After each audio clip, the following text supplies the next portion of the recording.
মাদারীপুরে গ্রাম আদালতের কার্যক্রম সম্পর্কে জনসচেতনতা সৃষ্টির লক্ষ্যে স্থানীয় অংশীজনদের সঙ্গে এক সমন্বয় সভা অনুষ্ঠিত হয়।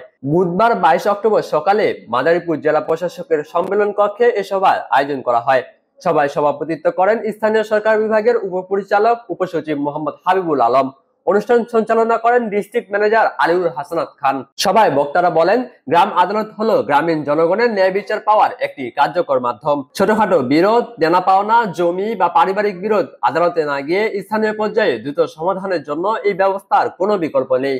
বক্তারা গ্রাম আদালতের গুরুত্ব তুলে ধরে সাধারণ মানুষের মধ্যে এ বিষয়ে সচেতনতা বাড়াতে সম্মিলিতভাবে কাজ করার আহ্বান জানান। সবার মাধ্যমে এই হেল্পটুকু চাবো যেন আমরা গ্রাম আদালতের প্রচারণাটা, গ্রাম আদালতের সুফল, যেখানে চিন্তা করেন একটি টাকার প্রয়োজন হয় না, মাত্র 10 টাকা কোর্ট ফি, কোনো উকিল প্রয়োজন হয় না এবং সময় খুবই কম। আর আমাদের অতিরিক্ত পুলিশ সুপার মহোদয় যেটা বললেন, যুবক বয়সের মামলার হাজিরা দিতে গিয়েছে বৃদ্ধ বয়সে, এই যে দীর্ঘসূত্রিতা, এটা তো মামলা জটের কারণে হয়ে আছে। এইসব জট থেকে আমরা মুক্ত থাকতে পারবো এবং সহজে গ্রামের মানুষ, সহজ সরল মানুষ, সাধারণ মানুষ কোর্টের বারান্দায় আসতে ভয় পায়, উকিল ধরতে ভয় পায়।